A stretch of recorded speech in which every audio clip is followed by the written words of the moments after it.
Hello, kindred spirits. Welcome to the Magical Mystical Divinations Podcast. I'm your host, Southern Mystic Tama P, creator of mysticdivinations.com. That's mystic with a K, by the way. I invite you into my sacred space in East Tennessee. Grab your favorite drink and hang out with me for a spell for lighthearted insight, tips and tidbits, a lot of wisdom as we connect on a higher level beneath our beautiful Mother Moon. So we have been talking about Halloween and Samhain all month long, and we have talked about contacting our ancestors in episode 14. We also discussed the cautions and warnings associated with using Ouija boards for communicating with spirits in episode 15, where I interviewed a dear friend who is also an empath. I interviewed her about her experience using the Ouija board. But that's not to persuade you against honoring our departed loved ones. In fact, I like to work with my spirit guides and ancestors all year long. I firmly believe they are available to us whether we know it or not. And that's what this episode is all about.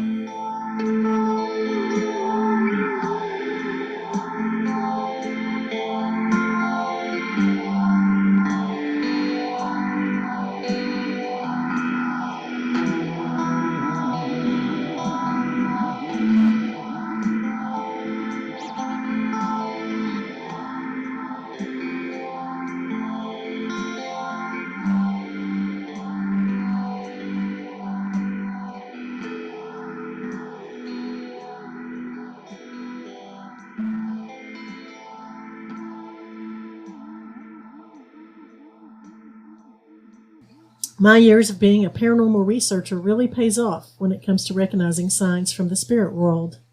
Also, I do have the ability to hear voices from beyond. I can't use this special gift on demand. It happens when it happens. But sometimes the signs from our dearly departed are subtle, so how do we recognize them? Well, let me share the fact that I have lost many loved ones over my lifetime. Death is an integral part of life. We each deal with death in different ways.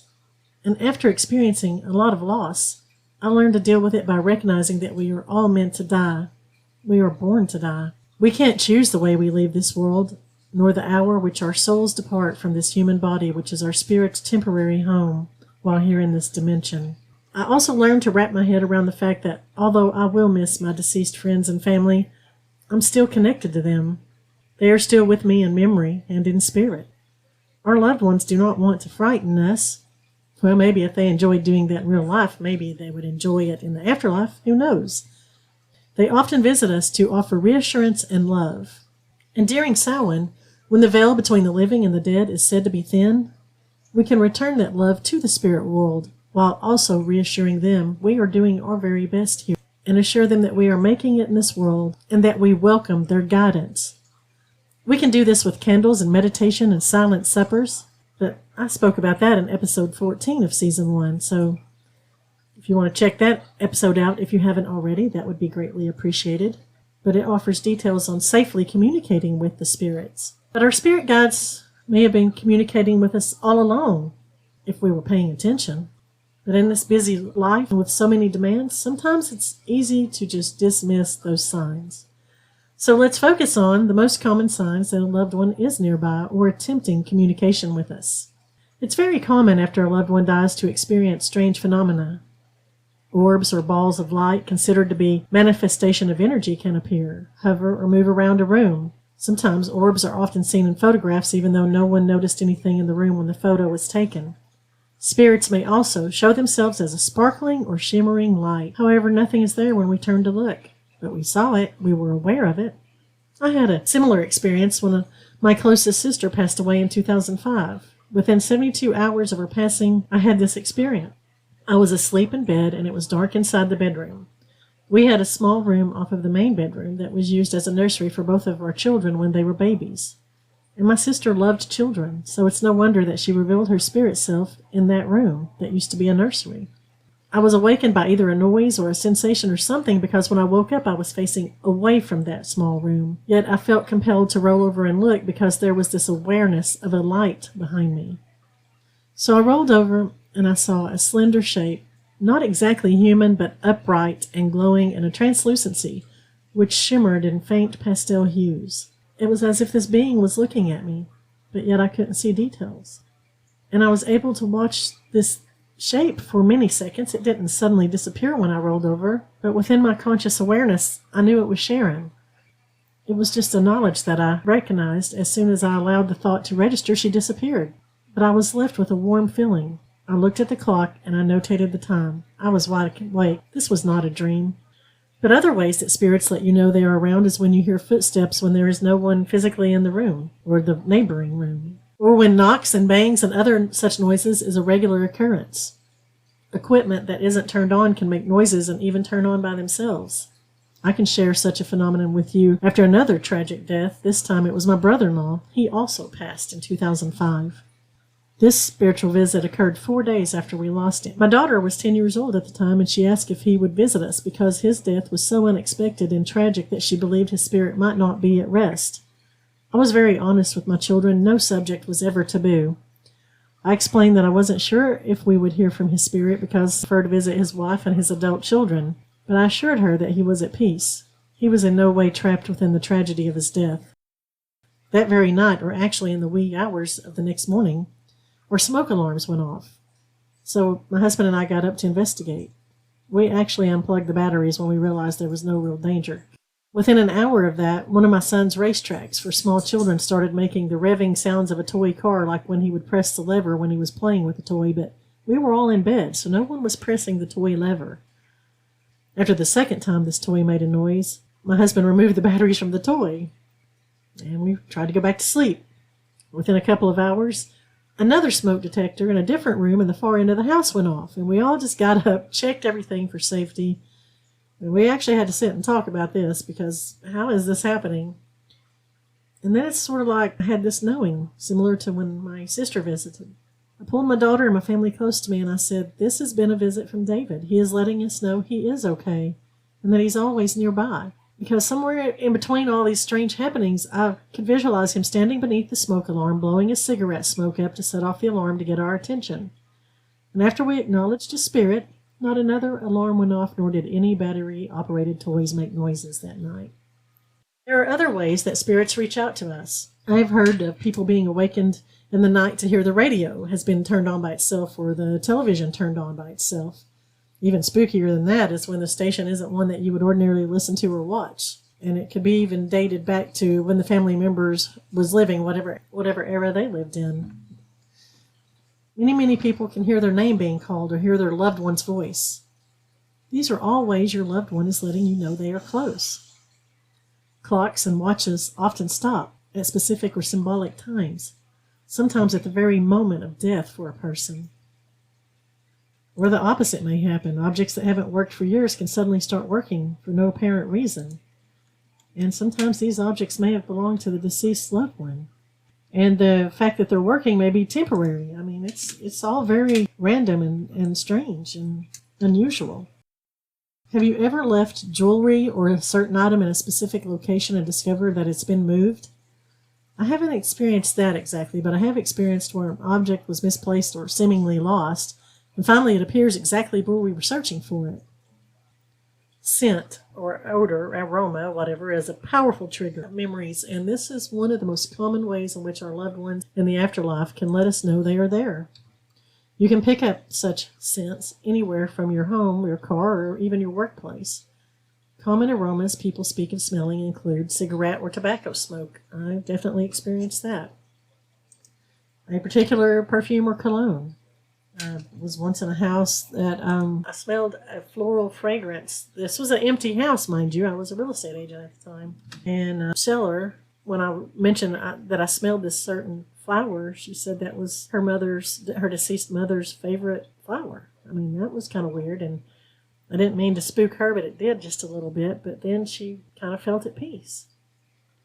But there's also the smell of certain spices or cooking food aromas that maybe the loved one liked or cooked often.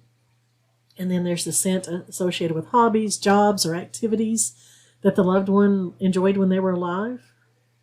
Although these aromas can trigger a sense of loss, if you accept it as a greeting from a passerby spirit, it can also bring joy. It can provide us with a sense of comfort knowing our loved ones are still around, at least visiting. Dreams of our early departed is a very common way for spirits to connect with us, because in our dream state, they don't have to navigate the physical plane. Sometimes your loved one may appear in the background of your dreams. However, it's also possible to have a much more intimate contact with them through the dream, where you get an important message or insight or a symbolic gift is given to you in this dream. This type of contact can leave a lasting impression with us.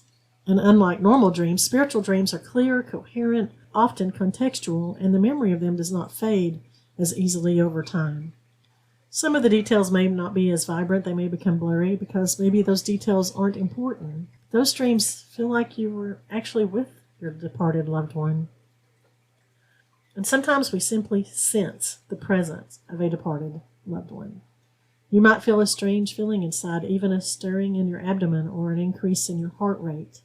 It can be an intangible, intuitive sense. It can also be much more powerful. And the energy of the room just shifts when a loved one comes through. You just know you're not alone. You can sense a change in the air pressure or the temperature suddenly changes. You might feel tingling or buzzing sensation of like electricity running through you, or you might get goosebumps thinking of a certain person. Well, believe me, that's when they come near. That's what you're feeling. I have lived in a haunted house where we experienced cold drafts like someone walking past us, or touch an ice cold doorknob that for no reason it's cold, or the doorknob won't turn, but then when you get someone else to do it or you go back to touch it a moment later, it's not cold or it does turn freely. In a particular house, we even felt warm air, and one time the wall felt hot suddenly and briefly because we were trying to identify where the heat was coming from. One time my mom even called the fire department because the wall seemed hot, and there was no logical explanation. And it was just a brief experience. And the reason this happened is because that house had burnt before, and they rebuilt it on the same foundation. So you can experience all sorts of signs from beyond. And these are just some of the ways that your physical and spiritual bodies can detect the presence of a loved one. Many people have been touched by a spirit. It can feel like a brush against your arm, a hand on your shoulder. And actually, that one happened to me at my father-in-law's funeral in 2009. I felt a very cold hand on my shoulder, and it felt like someone had draped their arm across my shoulders. It was comforting to me. Some people may feel like their hair is being stroked or someone is blowing on them. I have a friend who felt like that her deceased husband sat down on the bed beside of her. She could feel the sinking sensation of a weight on the bed, like someone just came and sat next to her.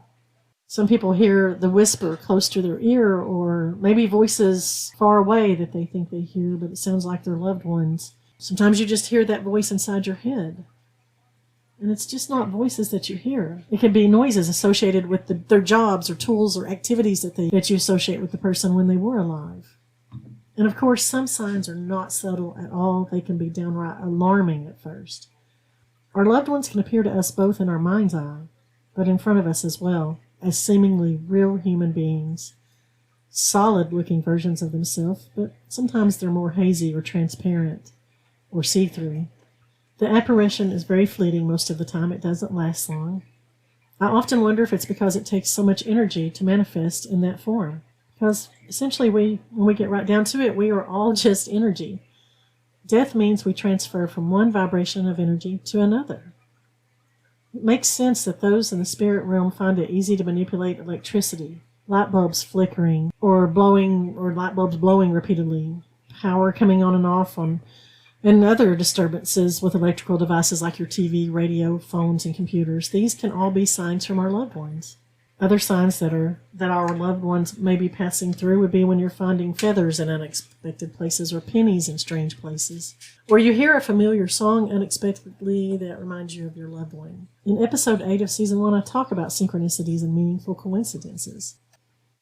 Sometimes we lose someone who we had a strained relationship with while they lived, but we still mourn them. Maybe we just want to mend things with them. Or maybe, we wanted to mend things with them, but they died too soon. Maybe this is a great opportunity to forgive them and to release that heavy weight that holding on to the negative feelings presents. You can always write them a note, speak to them, or ask for their forgiveness if it's necessary, but it's good to release that negativity. There is no reason to hold on to those negative associations. It's just toxic. We are all human and we make bad choices sometimes. And forgiveness is the best release, and it is an act of healing. So if you lost someone that you weren't real close to, or maybe something happened prior to the death or something, but you still love that person, it's okay to light a candle in their honor, write a little note, or speak out loud about how you forgive them and you still love them and how you want their afterlife to be at peace. There's definitely no harm in that. As we journey through life and experience the loss of a loved one, it's comforting to recognize the subtle signs that their spirit may still be with us. We can accept these gentle whispers from the other side with knowing that there's no harm that will come to us from our loved ones. Embrace these signs with an open heart and open mind. For these moments are the beautiful, invisible threads that help weave the tapestry of our eternal bonds. Be receptive and open to these moments, with respect and with gratitude. You can find solace and peace in the knowledge that your dearly departed loved ones walk beside you, guiding and loving you from beyond the veil. So I'll leave you with this. Contact and work with your ancestors and spirit guides all year long. These days, the last days of October and the 1st of November, known as Samhain, the veil is believed to be thinnest, and it may be easier for you to accept the guidance from your loved ones or to communicate with them. Just do so with integrity and respect. Say a beautiful prayer before you reach out to your ancestors and after. And if you find a feather in a strange location, or a penny or a red cardinal visits you unexpectedly, say thank you. Acknowledge your loved one and find peace in knowing that there is more to life. There is more than just death, and that our energy continues on. Happy Halloween! This has been a Mystic Divinations podcast. I am your host, Tama P. Thank you for spending your time with me. Feel free to comment with your experiences. I would love to hear from you. Also, please like, follow, share, and subscribe as a show of support. Sending you blessings upon blessings.